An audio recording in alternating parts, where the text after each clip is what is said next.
भगवान परशुराम का जन्म भगवान विष्णु के 10 पूर्ण अवतारों में से छठे अवतार के रूप में हुआ था। इस अवतार का मुख्य उद्देश्य पृथ्वी से पाप का अंत करना, भगवान विष्णु के भविष्य के अवतारों के समय अपनी निर्धारित भूमिका को निभाना तथा अंतिम विष्णु अवतार कल्कि को शिक्षा प्रदान करना है।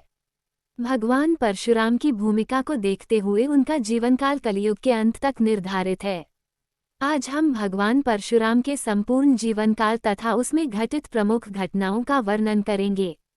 भगवान परशुराम का जन्म ब्राह्मण कुल में हुआ था।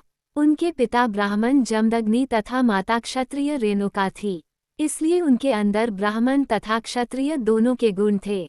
उनका बचपन में नाम राम रखा गया था, किंतु भगवान शिव से प्राप्त अस्त्र परशु कुल्हाड़ी के कारण उन्हें परशुराम के नाम से जाना जाने लगा।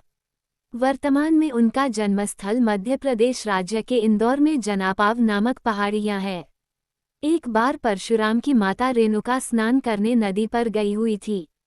वहां उनका मन एक राजा पर आ गया। जब उनके पिता जमदग्नि को ये बात पता चली तो उन्होंने परशुराम को अपनी मां का मस्तक काटने का आदेश दिया। पिता की आज्ञा पाकर परशुराम ने अपनी मां का सिर धड़ से अलग कर दिया। इससे प्रसन्न होकर उनके पिता ने उनसे वर मांगने को कहा। अपने वर में परशुराम ने पुनः अपनी माता को जीवित करने को कहा। इस प्रकार उनकी माता पुनः जीवित हो उठी थी। एक बार राजा सहस्त्रबाहु अपने सैनिकों के साथ ऋषि जमदग्नि के आश्रम में आए थे। तब उनका मन ऋषि जमदग्नि की गाय कामधेनु पर आ गया था, लेकिन जमदग्नि ने उन्हें वह गाय देने से मना कर दिया। अहंकार में राजा सहस्त्रबाहु ने आश्रम को तहस नहस कर दिया तथा वह गाय लेकर चले गए। जब परशुराम को इस बात का ज्ञान हुआ तो उन्होंने सहस्त्रबाहु का वध कर दिया तथा कामधेनु को वापस ले आए। उसके पश्चात अपने पिता के कहने पर परशुराम तीर्थयात्रा पर चले गए। पीछे से सहस्त्रबाहु के पुत्रों ने जमदग्नि का वध कर दिया। जब परशुराम तीर्थयात्रा से वापस लौटे तब अपने पिता की हत्या से इतने क्रोधित हो उठे कि उन्होंने 21 बार राजा सहस्त्रबाहु के है क्षत्रिय वंश का पृथ्वी से समूचा विनाश कर दिया। इसके पश्चात उन्होंने संन्यास ले लिया। यह एक मिथ्या बात है कि भगवान परशुराम ने संपूर्ण पृथ्वी से पूर्णतया 21 बार क्षत्रियों का संहार कर दिया था, अर्थात पृथ्वी को क्षत्रिय जाति रहित कर दिया था। दरअसल उन्होंने क्षत्रिय जाति के है वंश का इस पृथ्वी से 21 बार संहार किया था, क्योंकि उन्होंने उनके पिता का वध किया था। कुछ समय पश्चात अयोध्या में भगवान विष्णु ने अपना 7वां अवतार श्रीराम के रूप में लिया। जब श्रीराम अपने गुरु विश्वामित्र के साथ माता सीता के स्वयंवर में आए थे तब उन्होंने शिव धनुष को तोड़ डाला था। शिव धनुष के टूटने की गर्जना तीनों लोकों में फैल गई थी तथा महेंद्रगिरी पर्वत पर तपस्या कर रहे परशुराम को भी यह सुनी थी।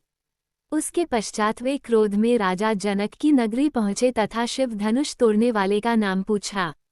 तब उनकी श्रीराम के छोटे भाई तथा शेषनाग के अवतार लक्ष्मण से तीखी बहस परशुराम लक्ष्मण संवाद हुई, लेकिन जब उन्हें ये ज्ञान हुआ कि श्रीराम स्वयं भगवान विष्णु का 7वां रूप है तो वे वहां से चले गए। श्रीराम के पश्चात भगवान विष्णु ने द्वापर युग में श्रीकृष्ण के रूप में 8वां अवतार लिया। उस समय श्रीकृष्ण का मुख्य उद्देश्य महाभारत के युद्ध का नेतृत्व करना था। उस युद्ध के कई महान योद्धाओं को भगवान परशुराम ने ही शिक्षा दी थी। भगवान परशुराम के द्वारा भीष्म पितामह, गुरु द्रोणाचार्य तथा कर्ण को अस्त्र शस्त्र की शिक्षा दी गई थी। एक बार उनका अपने ही शिष्य भीष्म पितामह से भयंकर युद्ध हुआ था। ये युद्ध भगवान परशुराम ने काशी की राजकुमारी अम्बा को न्याय दिलवाने के लिए लड़ा था। चूंकि भीष्म को अपनी इच्छा के अनुसार मृत्यु का वरदान था, इसलिए इस युद्ध में कोई परास्त नहीं हुआ था। अंत में देवताओं व इंद्र के द्वारा ये युद्ध रुकवा दिया गया था। महाभारत के एक और महान योद्धा कर्ण ने भगवान परशुराम से झूठ बोलकर शिक्षा ग्रहण की थी।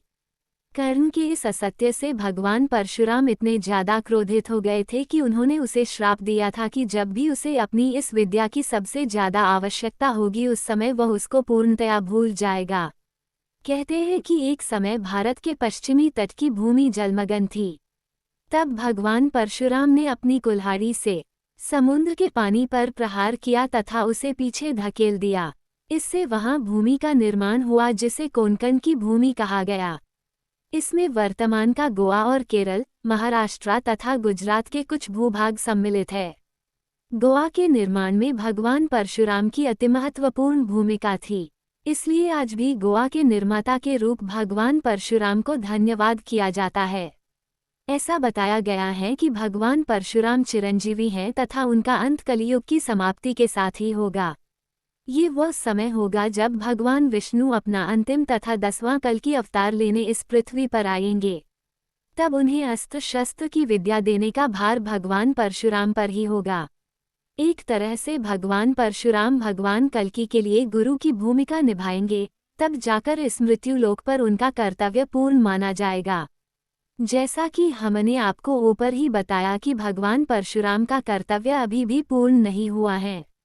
वे भगवान विष्णु के छठे अवतार थे, जबकि इस कल्प में भगवान विष्णु को कुल 10 अवतार लेने हैं।